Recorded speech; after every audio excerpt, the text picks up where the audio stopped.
Chapter 24. Mazen. The moment he touched the circlet, a tantalizing warmth rushed through his veins. It was power, intoxicating and overwhelming, and Mazen nearly caved beneath its weight. "Let go," said a gentle voice in his mind.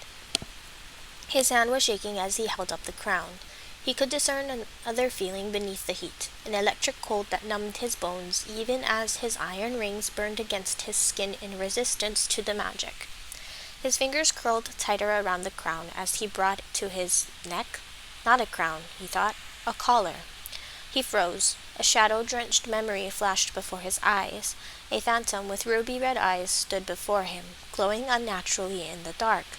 He gasped as she approached, collapsing into smoke and entering his lungs, and... No! The gleaming collar was inches away from his neck. The terrible humming in his mind said yes. It was a whisper and a wail and a scream. "Let it go." "Let go," it said. "Let go. Let go. Fine," he said through gritted teeth. He raised the collar higher, higher, and then threw it away. He refused to be possessed again. Many things happened then. The humming ceased. The collar started screaming, and the sea of bones surged up in a wave, howling with rage. Mazen saw flashes of reanimated bone, severed skin, and flashing blades. The ghouls formed so quickly he didn't realize they'd come to life until they stood before him in all their gruesome glory.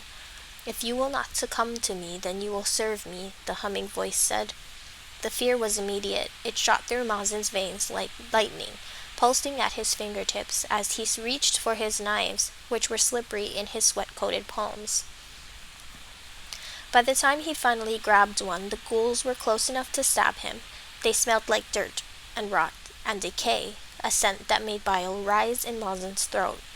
He swallowed it down as he tried to focus on anything beyond the ghouls' mutilated faces, but he could not stop looking at the sharpened teeth, the sunken eye sockets, the crushed noses. One of the ghouls growled deep in its broken throat and reached for him. Mazen's body jerked in reaction. He swept the blade forward in a wild, desperate arc. Amazingly, the ghoul backed away, hissing at him through cracked teeth. "That blade!" The voice lanced through his mind, sharp as a knife. "Abomination! Jinn killer!" Each word stabbed Mazen in the heart. How many times had they been hurled at him when they were not even the truth? "You are not worthy of being my servant." Mazen had the distinct impression the voice was turning away from him. "Kill him," it said. "Destroy everything, even his bones." This time, the ghouls did not hesitate. They rushed him, and Mazen's only instinct was to desperately swing his blade through the air in the hope it would keep him alive. In Omar's body, he was faster, stronger, but fear still scrambled his mind. The ghouls were relentless. Though they lacked the coordination for an organized attack, they came at him from every side. An arrow whistled past Mazen's ear as one ghoul rammed into him. He stumbled, only to have another ghoul slam the flat of its blade into his stomach. One sword tore through his sleeve, while another just barely missed his leg. Mazen staggered back, landed hard on his heel. Pain shot through his ankle, making him cry out. He clenched his teeth against the ache as he sidestepped one blow and swerved to stab another ghoul in its eyeless sockets. He startled when it burned to white ash and fell to the ground. Mazen glanced at Omar's blade. Vaguely he recalled the Midnight Merchant's comment about the knives being enchanted, but he had no time to think about what that meant. He readied himself for the next wave of ghouls. That was when he saw a blur of color in the landscape of white. He glanced to the entrance of the room and saw nondescript brown robes. Luli al-Nazari glowered at him from a distance. Moments later, she was joined by Aisha bint Luas, who sighed when she saw him. Her exhales shattered the eerie silence. The ghouls scattered, some heading for the doors, others for the pedestal where Mazen was still standing. Mazen focused on staying alive. He sliced his blade through the air, sometimes hitting flesh and bone. Whatever he touched disintegrated to ash, and he soon realized all he had to do to destroy the ghouls was nick them with the blade. The knowledge did not make him invincible, nor did it stop the trembling in his hands or clear his head. But it was better than being helpless, so Mazen leaned desperately into every strike, hoping it would carve out an escape, an end. Moments or minutes or hours passed. When Mazen finally looked up and beyond the ashy carnage in front of him, he saw the merchant and the thief. Aisha was relying on speed rather than power, knocking down ghouls and severing their limbs before they could give chase.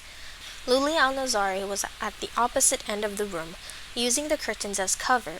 She had just disappeared behind one of them when he heard a snap. When the merchant reappeared, her knife was on fire. She was grinning triumphantly as she swept the blade through the air and set the ghouls aflame.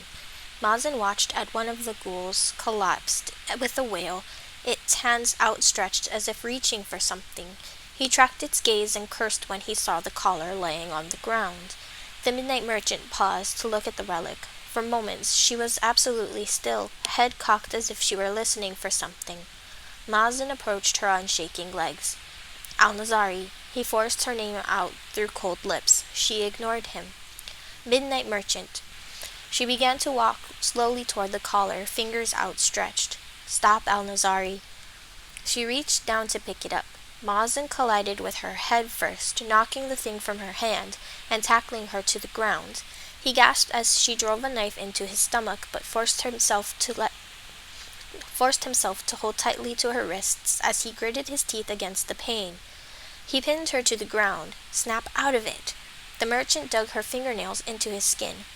Mazen pulled back with a yell, and she used the opening to slash at him with her dagger. He flinched away from the flaming blade, eyes closed, and felt only the heat on his skin. When he eased his eyes open, the dagger's blue flame danced before his eyes, bright but harmless. The merchant gave him no time to ponder why he hadn't been scorched. She punched him in the face. Stars danced before his eyes as she rose. Mazen blinked to clear his vision. The darkness receded enough he could see the smudge of Luli's brown robes as she turned away. Instinctively, he stretched out a leg and tripped her. She fell hard. They struggled against each other until they were nothing but an entangled mesh of bodies and blades and curses. The next time Mazen saw the merchant's face with clarity, she was looming over him with the flaming blade angled at his face. Desperation took over. Mazen just barely rolled away from her incoming strike and drove his dagger down into her hand. Luli fell off him with a raw, animal cry. His stomach clenched with guilt when he saw the gaping wound, the deep, weeping gash he had left. Prince. Mazen turned and saw Aisha standing behind them, covered in white dust. Her eyes flickered to Luli's wound and then back to Mazen. We have to leave. Where is the djinn? Her eyes snagged on the collar before he could respond. A perplexed frown tugged at her lips. It's a relic. No. Before he could reach for it, Aisha grabbed it and tucked it into her satchel. The moment it vanished, the room shuddered and groaned, as if in danger of giving way beneath some gargantuan weight. The remaining ghouls bled to sand, and the flames on the merchant's blade died into smoke. Above them, the ceiling began to crack, and sand rushed in through the gaps. No one said anything. Aisha ripped off a part of her shawl, wrapped it around the merchant's hand to staunch the bleeding, then grabbed her by her good arm and hauled her up and off the ground. The three of them ran, the merchant stumbling behind them with blood dripping between her fingers. They made it down the crumbling staircase onto the ground floor before a wall collapsed and a torrent of sand crashed down through the fissure.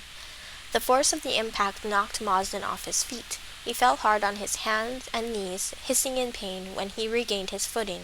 The corridor was dark, and when he regained his footing, the corridor was dark with a dense layer of falling dust. The walls creaked, the mosaics bled colorful dirt, and the floor trembled. Someone shoved him forward, Aisha already hurrying ahead with Luli. There came a terrible groan, an ear-piercing screech as stones scraped together, and then the ceiling above them shattered, and sand engulfed the world, rushing toward them in a wave. Mazen fled. He chased after Aisha and Luli, sprinting through sinking halls and weaving past falling rubble until the labyrinth narrowed into a single hall and light. Glorious, God-sent light poured in from the exit at the end. The ruins, as if aware of this fact, began to fall faster. The walls pressed closer, the ceilings loomed. A tremor ran through the building, strong enough to send a jolt through Mazen's body and cause him to lose his balance. He stumbled into a wall, knees shaking. Pressure built on his shoulders and weighed down his limbs as the building groaned and tipped. There was sand everywhere. in his eyes, his ears, his lungs. He couldn't breathe, could barely run, but almost there. He lurched to his feet. The floor slanted sideways. He slid, quickly regained his footing. Almost there, almost there. He sprinted until the light was no longer distant, until it overwhelmed his senses, and he was stumbling blindly, madly through the exit after Aisha and Luli. There was a curtain of dust, a gasp of fresh air, and a whisper quavering with excitement. Finally, the Queen of Dunes said, "I am free."